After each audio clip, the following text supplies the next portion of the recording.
오늘 우리에게 주시는 말씀은 창세기 45장 1절로부터 5절의 말씀과 누가복음 6장 34절로부터 38절의 말씀입니다. 구약의 말씀 제가 봉독해 올립니다. 요셉이 시종하는 자들 앞에서 그 정을 억제하지 못하여 소리질러 모든 사람을 자기에게서 물러가라 하고 그 형제들에게 자기를 알리니 그때에 그와 함께 한 다른 사람이 없었더라. 요셉이 큰 소리로 우니 애굽 사람에게 들리며 바로의 궁중에 들리더라. 요셉이 그 형들에게 이르되 나는 요셉이라. 내 아버지께서 아직 살아 계시나이까? 형들이 그 앞에서 놀라서 대답하지 못하더라. 요셉이 형들에게 이르되 내게로 가까이 오소서. 그들이 가까이 가니 이르되 나는 당신들의 아우 요셉이니 당신들이 애굽에 판 자라. 당신들이 나를 이곳에 팔았다고 해서 근심하지 마소서. 한탄하지 마소서. 하나님이 생명을 구원하시려고 나를 당신들보다 먼저 보내셨나이다. 아멘. 복음서의 말씀 우리 한 절씩 교독하십니다. 제가 먼저 봉독해 올립니다. 너희가 받기를 바라고 사람들에게 꾸어주면 칭찬받을 것이 무엇이냐? 죄인들도 그만큼 받고자 하여 죄인에게 꾸어주느니라.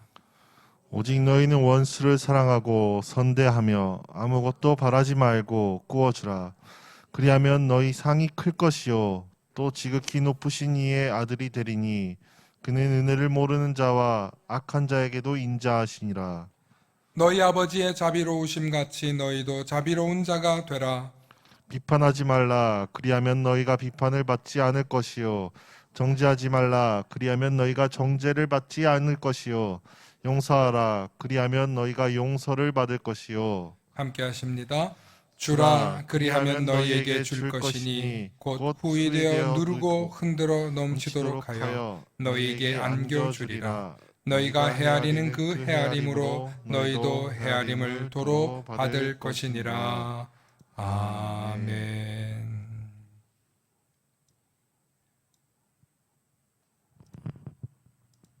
오늘 말씀의 제목을 함께 선포해 주시기 바랍니다. 요셉이 그들을 용서할 수 있었던 이유. 아멘. 오늘은 요셉을 통하여서 하나님의 크신 은혜가 있으시기를 소망합니다. 할렐루야. 축복의 사람 곁에는 축복의 사람이 찾아오고 감사하는 사람 곁에는 감사의 사람이 곁에 있습니다. 날마다 감사의 사람, 축복의 사람 되시길 소망합니다. 아멘.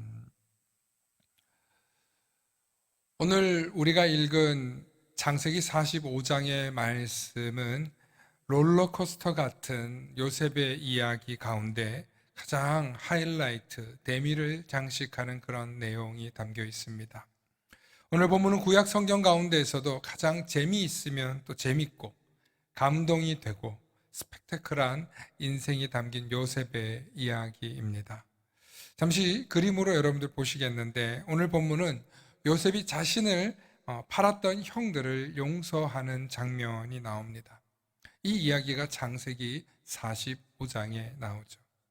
요셉은 어린 시절에 우리 화면으로도 보여주시기 바랍니다. 방송 화면으로도. 애굽의 노예로 팔려가는 요셉을 우리가 볼 수 있습니다. 요셉은 어린 시절 형들은 입어보지 못한 자색 옷을 입었고 아버지 야곱의 사랑을 독차지하여 형들이 요셉을 죽일까 하다가 아버지 야곱이 두려워 실제로 죽이진 않았지만 애굽의 노예로 팔려 수십 년이라는 세월 동안 홀로 외로움과 고통 속에서 살아야 했습니다. 아무리 이제 제가 나오게 해주세요. 예. 아무리 동생이 밉기로써니 어떻게 갖다 버릴 수 있고 나중에는 심지어 노예로 팔아버릴 수 있을까? 참 인륜을 버린 그런 이야기 같지만 사실은 고대 사회에서 안 그래도 미운 놈 입 하나 줄인다고 팔아버리는 게 어쩌면은 형들에게는 속 시원한 일이었을지도 모릅니다. 그런데 요셉 입장에서 보면은 얼마나 억울했겠습니까? 형들에게 버림받아 애굽에서 노예살이하고 부모 형제 다 떠나서 노예살이뿐만 아니라 오해를 받아서 또 감옥살이를 하고 그렇게 부모 형제를 떠나서 20년이 넘는 세월 동안 타향살이 하면서 그가 받은 수모와 외로움과 고독과 고통은 이루 말로 다할 수 없었을 것입니다. 그 한이 오늘 본문에 그대로 남아 있습니다. 오늘 성경을 보면 요셉이 그간의 정을 억제하지 못하여 소리질러 모든 사람을 물러가게 하고 형들 앞에서 내가 요셉입니다.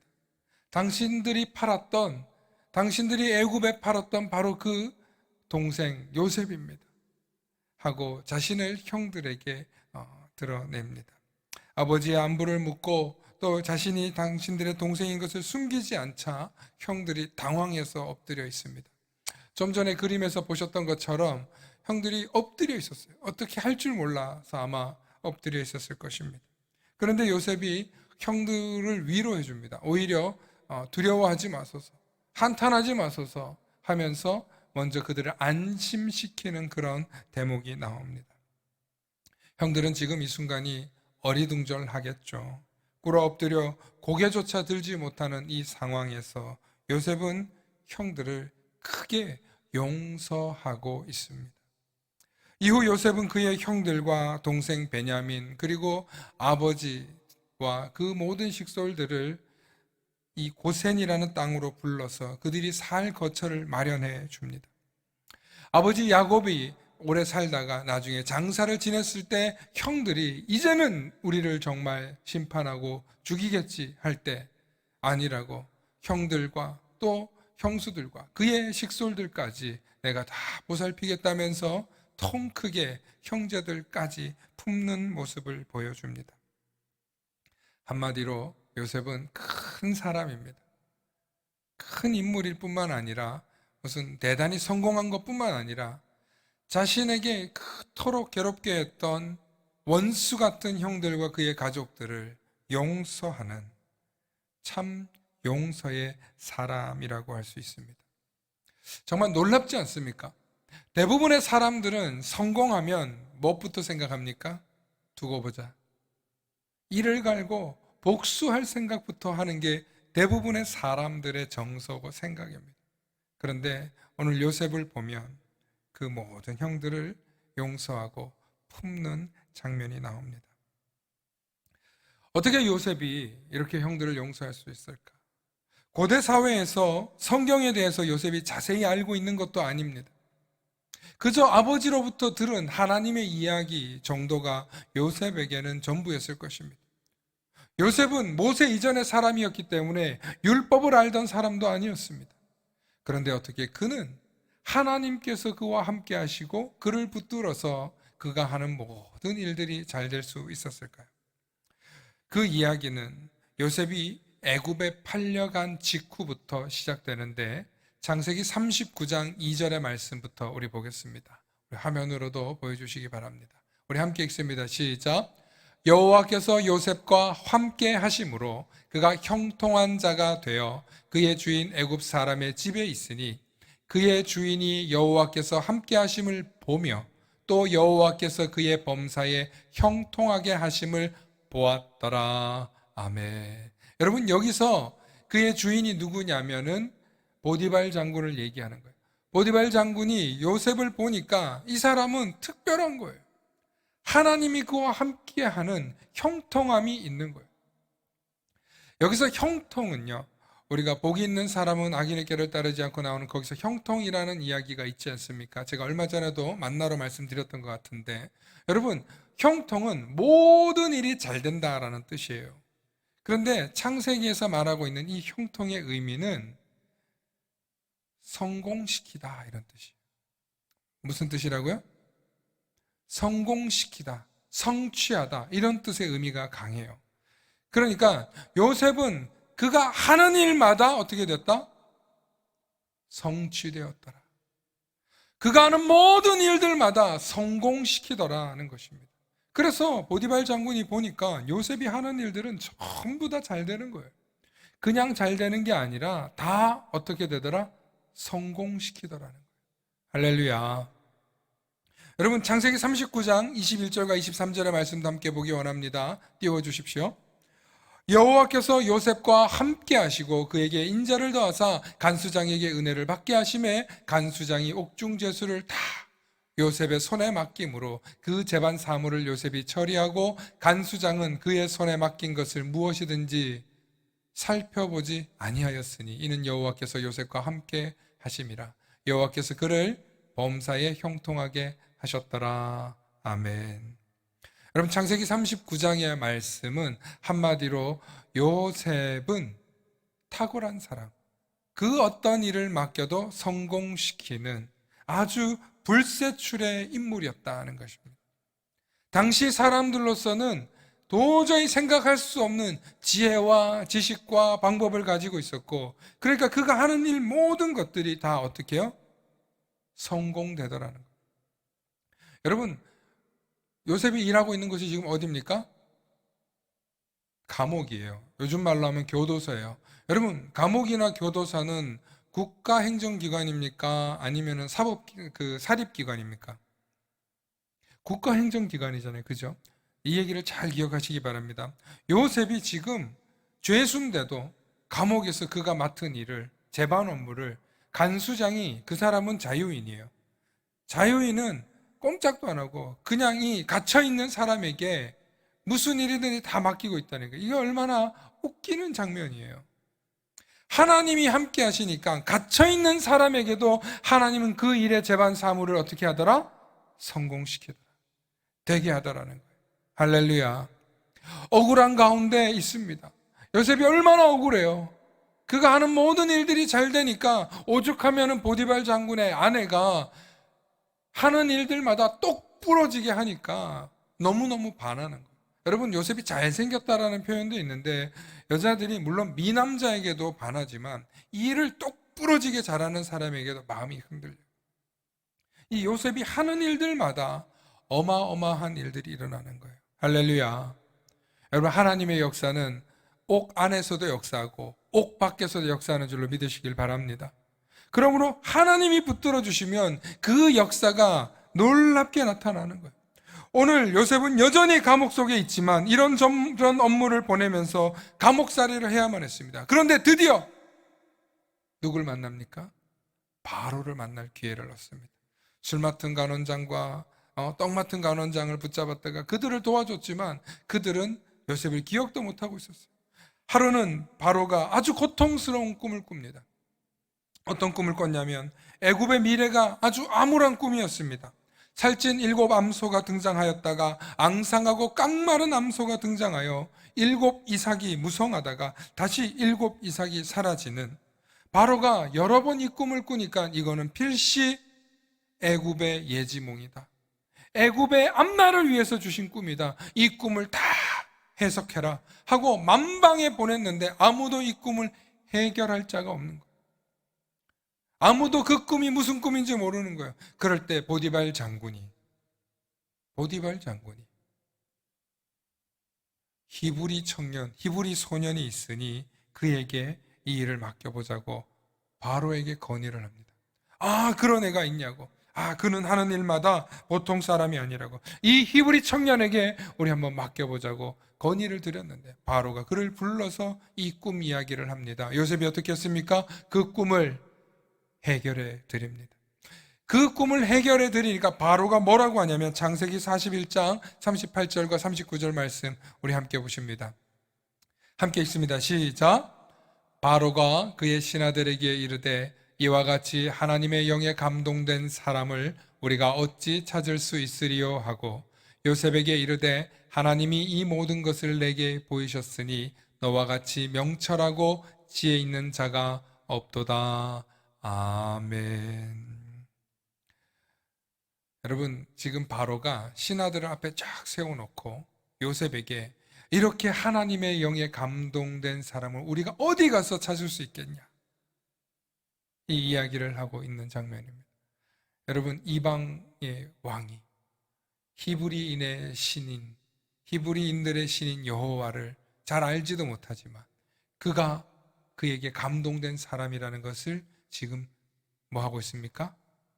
증인되고 있죠. 바로가 지금 하나님의 사람이라는 것, 하나님의 살아있음을 증인 역할을 하고 있는 거예요. 이 또한 이 요셉의 이야기에 숨겨져 있는 해악이에요. 너무 재밌어요. 나중에 노예살이하는 이야기도 나오지만, 모세를 통해서 노예 이야기도 나오지만, 오늘 이 히브리인들의 정말 아무것도 아닌 백성의 한 청년을 통해서 하나님이 일하고 있는 장면을 말하고 있는데, 바로가 이 요셉을 보더니 이렇게 하나님의 영에 감동된 사람을 우리가 어디서 찾을 수 있겠냐 이 말이다 하면서 이제는 모든 일을 요셉에게 맡깁니다. 여러분, 앞서 요셉이 어디서 근무를 했다고요? 감옥에 갇힌 주제에 그 속에서 뭘 했다고요? 일을 했다는 거예요. 공무 집행을 했다는 거예요. 놀랍지 않습니까? 공무 집행을 해봤어요. 국가행정 일을 해봤어요. 한번 해보고 나니까 그 다음에 뭐가 돼요? 이제는 진짜 큰 나라 일도 감당해보는 거예요. 그러니까 감옥에서 한 그 경험이 예행 연습이었다는 거예요. 그곳에서 하나님께서 가르치고 훈련하도록 준비해 주셨다. 문서는 어떻게 쓰고 사람은 어떻게 처리하는 거고 법정 기관은 어떻게 하는 거고, 또 시간도 많지 않습니까? 공부할 시간이 얼마나 많았겠어요. 요셉은 하나님께서 내게 주셨던 그 꿈을 가지고 포기하지 않고 그 속에서도 열심히 준비했어요. 옛날에 대한민국의 민주화 운동할 때 옥살이 많이 하신 목사님들이 있어요. 여러분들 잘 아시는 김진홍 목사님 있잖아요. 감옥이 너무너무 추워가지고 그 속에서 성경에 있는 불 글씨를 찾았대요. 그렇게 불을 찾으니까 뭐 몇 개가 나오더래요. 지금 잊어버렸는데 뭐 8천 몇 개인가 나오더래요. 그래서 그 불을 다 부르면서 질렀더니 정말 그 감옥 안이 따뜻해지는 성령의 불이 임재해서 대한민국의 큰 교회를 이루는 목사님 되시지 않으셨습니까? 옥에 있으면서 성경 열심히 본 거예요. 얼마나 많이 봤는지 몰라요. 여러분, 우리가 그 속에 있다고 해서 하나님이 일 안 하시는 거 아니에요. 하나님, 우리가 어느 곳에 있든지 무엇을 하든지 하나님은 일하시는 줄로 믿습니다. 이 일 이후로 요셉이 이 총리가 되어서 애굽을 다른 모든 나라들보다 부강한 나라를 만들어서 주변의 모든 나라들이 흉년이 들었을 때 이제 그 지방 나라들이, 고대 근동에 있는 모든 나라들이 애굽에 와서 뭘 하는 거예요? 곡식을 사러 오는 거예요. 옛날에는 100원이면 살 수 있었던 걸 이제는 정말 비싸게 또 팔 수 있는 정말 대단한 그런 일이 일어나게 되었습니다. 요셉이 그의 형들을 용서할 수 있었던 이유는, 요셉은 그의 형들을 만나기 전에 이런 체험들이 있었다는 거예요. 자, 바로 이때 주변 나라에서 굶주리고 있던 형들이 요셉을 찾아옵니다. 당연히 요셉이 자신의 동생인 줄 모르고 찾아왔죠. 애굽의 총리를 찾아오는데 웬만하면 총리가 직접 나서지 않은데 저기서 보니까 행색을 보니 딱 히브리인들이고 자기 형들 같은 거예요. 불러다가 이제 만납니다. 만나서 형들을 어떻게 합니까? 처음에는 부르지 않습니다. 나중에는 곡식 좀, 식량 좀 주고, 나중에는 베냐민을 데리고 오고, 이런 좀 에피소드들이 있어요. 그리고 나서 나중에 막강한 힘과 권력을 가졌지만 형들을 심판하는 게 아니라 그의 아버지와 형제들을 다 불러다가 그들을 먹고 살 수 있는 땅에다가 머물게 하고 그들을 품습니다. 어떻게 요셉은 이렇게 놀라운 일을 할 수 있었을까요? 따라해봅시다. 하나님의 영에 감동한 사람이었기 때문이다. 아멘, 아멘, 아멘. 여러분, 요셉은 하나님의 영에 감동된 사람이었습니다. 이 대목을 여러분 기억해 주시기 바랍니다. 그리고 오늘 우리가 읽은 누가복음 6장의 말씀 보기 원합니다. 누가복음 6장 34절과 38절의 말씀 우리 함께 보십니다. 여러분, 이 말씀을 자세히 보면, 여러분 오늘 읽은 말씀이에요. 자세히 보면은 여러분, 우리가 원수조차도 사랑하라고, 원수조차도 선대하라는 예수님의 가르침이 담겨 있는 말씀입니다. 너희 아버지의 자비로우심 같이 너희도 자비로운 자가 되라는 거예요. 그리고 나서 비판하지 말라. 그리하면 너희가 비판을 받지 않을 것이요. 정죄하지 말라. 그리하면 너희가 정죄를 받지 않을 것이요. 용서하라. 그리하면 너희가 뭘 할 것이다? 용서를 받을 것이요. 오늘 이 장면을 요셉은 몰랐어요. 그런데 용서해 주는 거예요. 그리고 나서 예수님이 38절 말씀을 봅니다. 함께 읽습니다. 시작.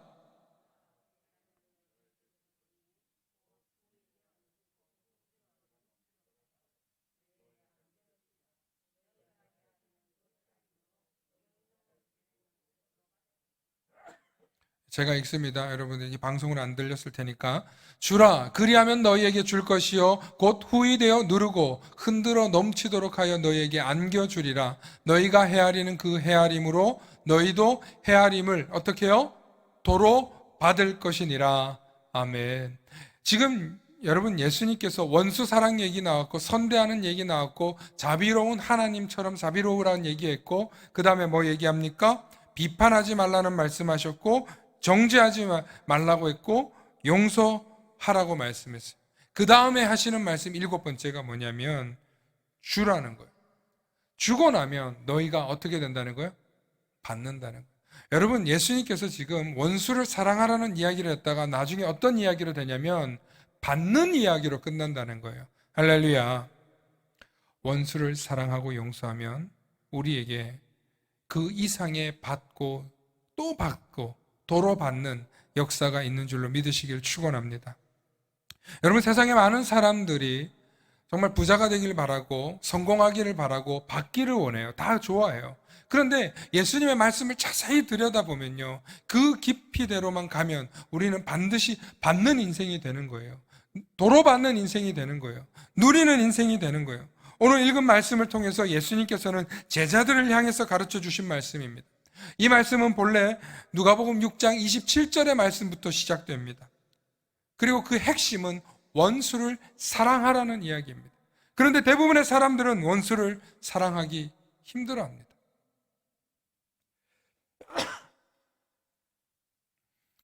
누가 저를 욕하나? 왜 갑자기 재채기가 나오지? 저를 욕하는 사람이 있어도 어떻게 해야 돼요? 사랑해야 되는 줄로 믿습니다. 여러분, 우리는 우리 자신에게 원수 같은 자가 있으면 우리는 어떻게 합니까? 어떻게 하면 갚아주리라 이런 생각을 하는 거예요. 여러분, 그런 사람에게는 하나님의 은혜가 도로 받는 역사가 임할 수가 없어요. 오늘 이 요셉의 모습을 보면 그는 하나님의 영에 감동된 사람이잖아요. 하나님의 영에 감동된 사람이 바로 누구냐?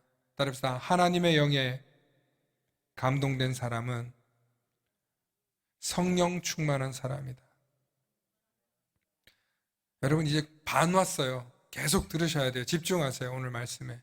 여러분 하나님의 영에 감동한 사람이 성령 충만한 사람인데 성령 충만한 사람에게 하나님의 지식과 영이 하나님의 은혜로 충만한 사람이 되는 거예요. 바로 그 사람이 누구냐? 요셉이에요.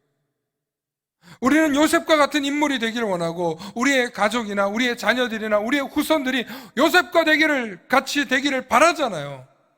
그런데 요셉과 같이 총리가 되기만 바라지 요셉이 겪었던 그 순환과 고통과 고난에 대해서는 우리는 다 잊어버린다는 거예요.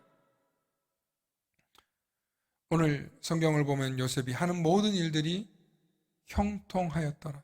그가 하는 모든 일들이 성공시켰더라. 성령 충만함을 받으면, 성령의 충만을 입으면 놀라운 역사가 일어납니다. 성령 충만을 받아 제자들이 무엇을 했습니까? 복음을 전했습니다.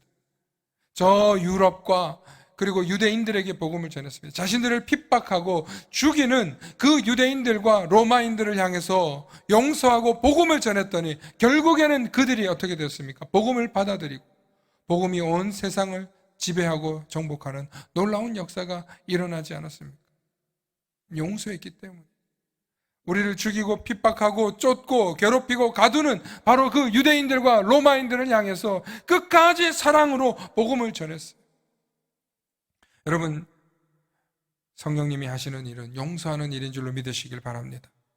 성령님이 하시는 일은 선대하는 일인 줄로 믿으시길 바랍니다.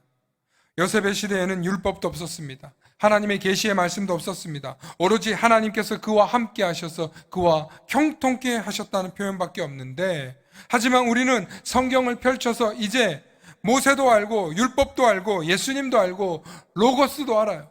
요한계시록의 말씀도 알아요. 다시 구약 성경을 펼쳐서 요셉을 보니 요셉은 어떤 사람이 분명합니까? 성령 충만한 사람이 분명합니다.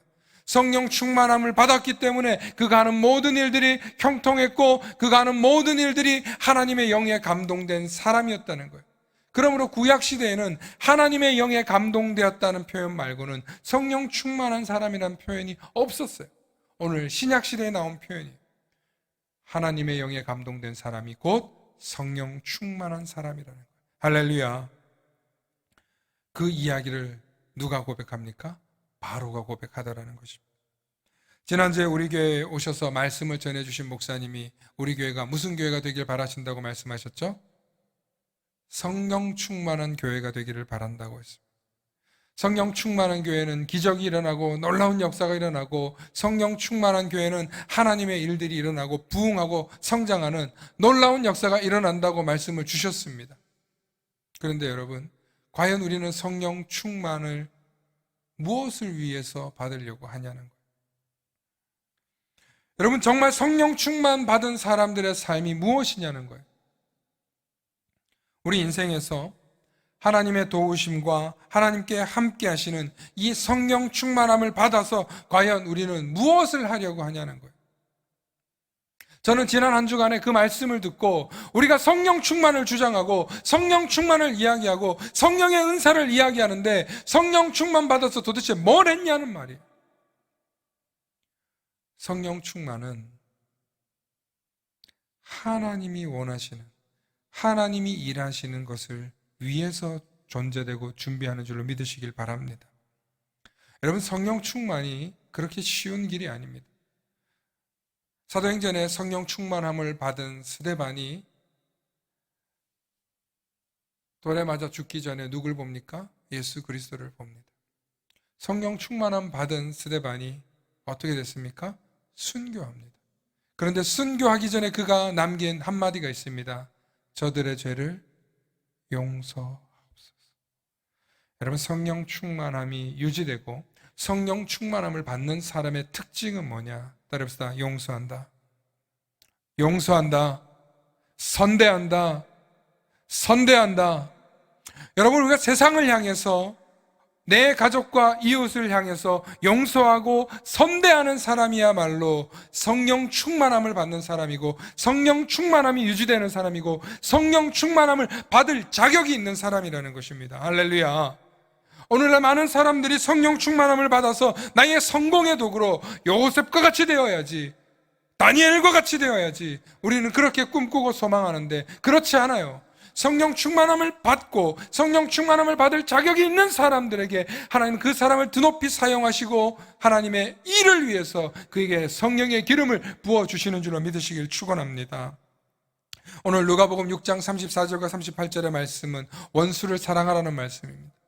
원수를 선대하라는 말씀입니다. 그 핵심 속에 무엇이 들어있습니까? 예수님의 복음을 전하라는 거예요. 예수님의 복음을 전하기 위해서 우리는 용서하는 거예요. 원수를 사랑하는 거예요. 선대하는 거예요. 그리고 나서 그 뒤에 39절 이하의 말씀을 여러분들 주목하여 보시기 바랍니다. 39절 이하의 말씀을 보면 맹인 이야기가 나와요. 아니, 뜬금없이 맹인이 맹인을 인도할 수 없고, 맹인이 둘이 인도하면 어떻게 되겠냐? 둘 다 구덩이에 빠지지 않겠냐? 이 얘기를 하세요. 그 이어서 제자가 선생보다 높지 아니하느니 제자는 선생만큼 되어야 한다. 앞으로 정진해서 선생님 수준까지 가야 한다.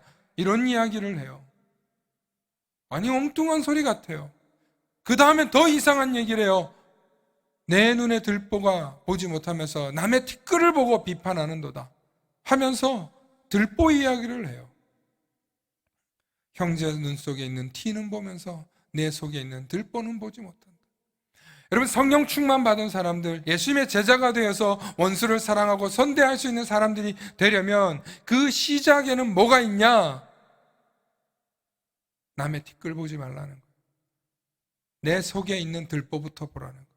이 이야기가 무슨 뜻이냐면, 예수님 지금 유대인의 속담들 가지고 말씀하신 것인데, 예수님은 제자들을 향해서 뭔 얘기를 하냐? 성령 충만함을 유지하고 받고 나아가기 위해서는 우리 스스로를 정진하라는 거예요. 우리 스스로를 돌아보라는 거예요. 우리 스스로의 삶을 한번 돌이켜보라는 거예요. 과연 우리가 용서하느냐?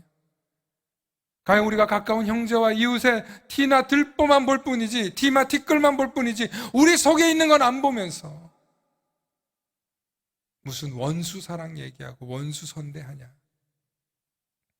다시 아주 큰 거 얘기하다가 예수님이 다시 아주 작은 것으로 돌아가면서 우리의 신앙에, 우리의 자세에 기준을 마련해 주시는 것입니다. 여러분, 작은 것부터 실천하는 게 사실은 더 어렵습니다. 큰 걸 보고 성령 충만 받아서 성령의 은사를 받아서 성령의 능력을 받아서 교회도 부흥시고 내 삶도 잘 되고 막 이런 얘기 막 우리 할 수 있잖아요. 언제든지 그렇게 여러분들 마음을 부풀릴 수 있어요. 그런데 예수님 말씀을 다시 돌이켜보면 무슨 얘기냐? 내 속에 있는 들보부터 고치라. 그거 고쳐야 원수 사랑도 얘기하고 원수 선대도 얘기할 수 있는 것입니다. 제가 가끔 여러분들에게 말씀드립니다. 한국교회 제자훈련, 제자교육 많이들 얘기하고 성령 충만, 성령 세례, 성령 이야기 많이들 하는데 여러분 다시 본질로 돌아가 보시면 우리의 가장 가까운 원수가 어디 있습니까? 내 가족에게 있습니다. 내 형제들에게 있습니다. 내 가족과 내 형제들은 사랑하지 못하고 내 친지들은 사랑하지 못하고 그들의 티끌만 보고 있으면서 무슨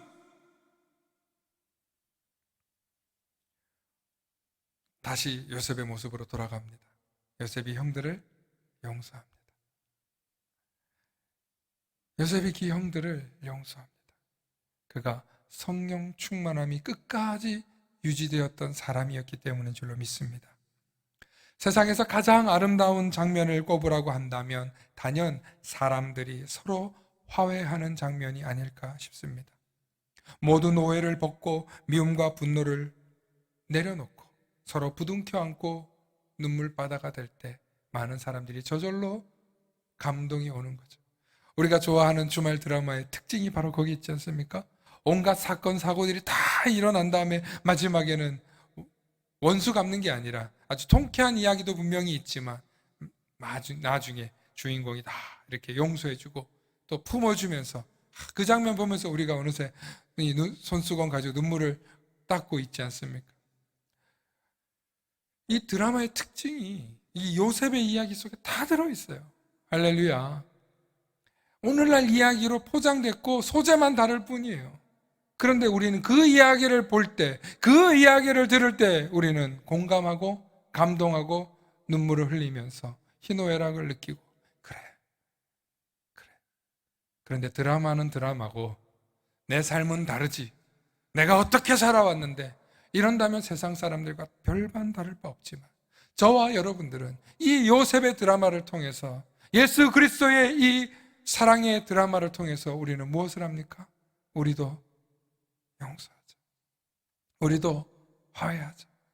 우리도 원수를 품어보자.